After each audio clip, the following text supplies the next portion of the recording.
That number is 901-873-5779. You can also call the Shelby County Office of Preparedness. Their number is 901-515-2525. That is to report flooding. The Mississippi River is rising so fast, it's forcing tributaries to flow backwards. And by all accounts, things will only get worse.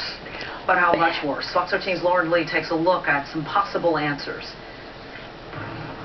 It's a sight not often seen. The Wolf River and Nankana Creek are flowing backwards. The swelling river cannot take on much more water. Right now, the Mississippi River is in the process of going through what we call an epic flood. I mean, it's more than historic. It's more than a 100-year flood. More like a 500-year flood. Gene Wrench with the National Weather Service says all eyes are on the Mississippi. The tributaries flowing backwards are a big problem for the communities adjacent. We could flood many homes, businesses, close down factories. People could drown. The river is more than 2 feet past flood stage. It rose 2 feet in the 24 hours following the storms. It's expected to crest at 45 feet around May 10th. That's right when Barbecue Fest teams are setting up their tents. But Memphis and May's Diane Hampton says they can deal with the forecasted 45-foot river. And at that point, Tom Lee Park is not underwater. It is, it's very close to the level of Tom Lee Park, but that's not flooding of Tom Lee Park. But Hampton says they are preparing for the worst and looking at alternative locations for the championship cooking contest, but is confident it will stay downtown. As for Music Fest, the only change is the city is pulling up the direct electricity and everything will run on generators. The river is not going to stop anything this weekend other than a flood of fans that'll be down here. Of course, she says the river has a mind of its own, but the Army Corps of Engineers is trying to outsmart it by shutting down the Tennessee River and closing all tributaries and dams that feed into the Mississippi. And we're just hoping and praying that the plans and the actions that the Corps has taken, their strategy, is going to work. Lauren Lee, Fox 13 News. As we first told you last night, the rising floodwaters are forcing Tunica's 9 casinos to shut down indefinitely, displacing about 10,000 workers and costing millions in lost dollars. The forced closures are to ensure the safety of the visitors and, of course, of the workers.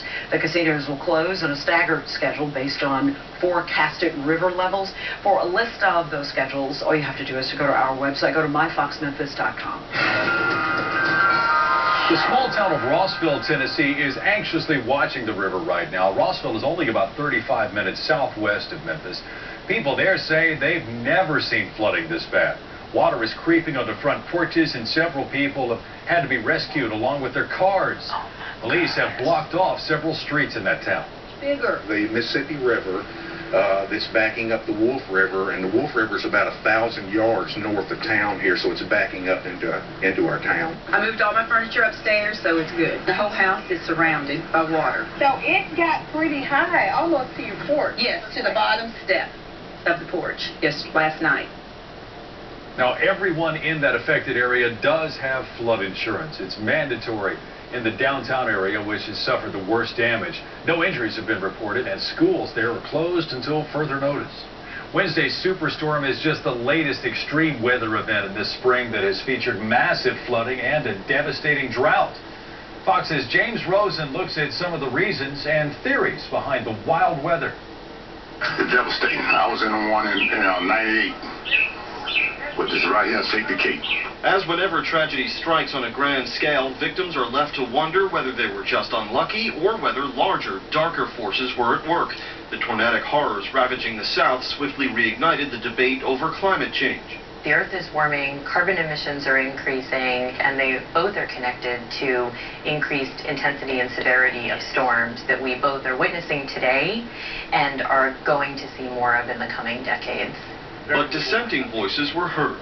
We've seen a declining level of the severe tornadoes over the last half century in the U.S., so we need to be very careful not just to jump to the conclusion and say, oh, then it's because of global warming. The National Oceanic and Atmospheric Administration, or NOAA, says the last 60 years have seen a dramatic increase in the reporting of weak tornadoes, but no change in the number of severe to violent ones. The high casualties of 2011 recalled the super outbreak of April 1974, which killed more than 300 people. Today, FEMA Chief Craig Fugate, asked about climate change, told reporters, quote, "Actually what we're seeing is springtime," unquote.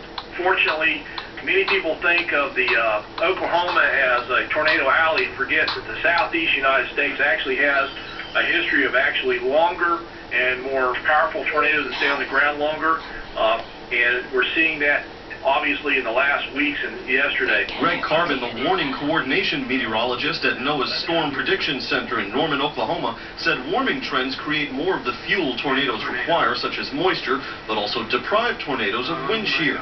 "We know we have a warming going on," Carbon told Fox News, but added, "There really is no scientific consensus or connection between global warming and tornadic activity. Jumping from a large-scale event like global warming," he said, "to relatively small-scale events like tornadoes is a huge leap across a variety of scales." I asked Carbon if climate change were the defendant in a jury trial charged with complicity in the production of tornadoes, would it be acquitted?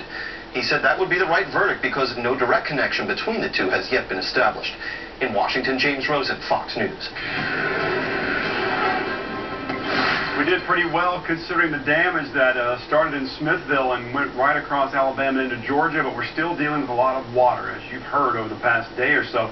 Check out these numbers. Now, for the month of April, at this point in the month, so far we've had just over 11 3/4 inches of rain. Normal at this point would be 5 1/4 or 5.23 inches of rain. So we are about 6.5 inches over our average. Now, in the southeast, still seeing storms and tornado watches just starting to expire there on the East Coast. The Mid-South's looking pretty good right now, but it's what comes now, the river rising. We're showing some great photos from our friends like Marvin Deer.